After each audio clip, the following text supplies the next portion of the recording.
Number 1. Tuvalu. Tuvalu is basically a skinny airstrip with houses attached. Seriously, the airport runway doubles as the town's playground, marketplace, and soccer field when flights aren't landing. The whole country has about 12,000 people spread across 9 coral islands, and at its widest point, it's barely 600 meters across. Economy: they make money by selling fishing rights, renting out their internet domain .tv, and hoping tourists accidentally show up. The biggest problem? Rising sea levels. Tuvalu is literally sinking, so the world might one day lose the only country where kids pause soccer games because a plane is landing. Number 2. Nauru. Nauru is the world's 3rd smallest country, but for years it was the world's fattest country. Why?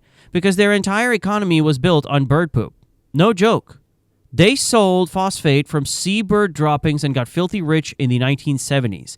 They imported cars, fancy stuff, even opened their own airline, but when the poop ran out, the money disappeared. Now the island is left with unemployment, obesity, and a big scar from all the mining. Today, Nauru's main income comes from fishing licenses and running offshore detention centers for Australia. From poop gold to human warehouses, this little island has seen it all. Number 3. Kiribati. Kiribati is so scattered that its islands are spread across an area the size of the United States, but with only 120,000 people. Half the time zones in the Pacific are covered by this one tiny country. Daily life: fishing, farming coconuts, and trying not to overheat.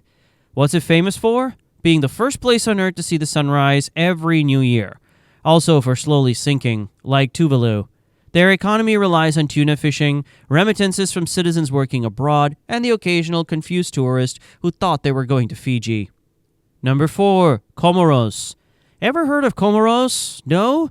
That's because even Google Maps sometimes forgets it. It's a group of volcanic islands off the east coast of Africa with about 900,000 people. It has everything: stunning beaches, fertile soil, and spices, but it's also one of the poorest countries in the world.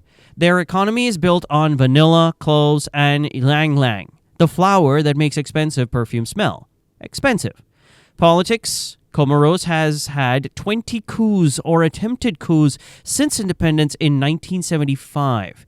Basically, if coups were an Olympic sport, Comoros would win gold. Number 5. Sao Tome and Principe. This country is basically a tropical postcard nobody talks about. It's made of 2 volcanic islands off the coast of Central Africa with fewer than 250,000 people. Back in colonial times, it was a hub for cocoa and coffee plantation. Today, life moves at island speed, slow, sunny, and dependent on farming, fishing, and foreign aid. It's Africa's 2nd smallest country, but it produces some of the finest chocolate in the world. Imagine living in a country so tiny you could walk across it, but still claim your chocolate beats Switzerland's. Number 6. Palau. Palau is one of the most beautiful countries you've never heard of. Hundreds of islands with turquoise lagoons. Only about 18,000 people live there. And the economy runs on tourism, tuna, and renting out its vote at the UN. Seriously, with only 1 vote, Palau has been known to make surprising alliances just to keep aid money coming in. Life here is slow, peaceful, and surrounded by coral reefs. Oh, and Palau banned certain sunscreens to protect its environment, so if you visit, remember, save the reef, get sunburnt. Number 7. Bhutan. Okay, Bhutan isn't an island, but it's still super remote. Tucked in the Himalayas between India and China, they measure success not with GDP, but with gross national happiness. The country limits tourism to keep its traditions intact, so it feels like you're stepping back in time. Life here revolves around Buddhism, farming, and trying not to fall off a mountain. Bhutan is famous for being carbon negative. Their forests absorb more CO2 than the country produces. Imagine that. A nation that's literally cleaning up after the rest of us. Number 8. Vanuatu. This Pacific island country is so remote, some villages still use shell money instead of cash. With about 300,000 people spread across 80 islands, life here is a mix of farming, fishing, and dodging natural disasters. Earthquakes, cyclones, even active volcanoes. Fun fact, Vanuatu is the birthplace of bungee jumping. The local ritual called land diving involves men jumping off wooden towers with vines tied to their ankles. It's basically extreme sports Pacific edition.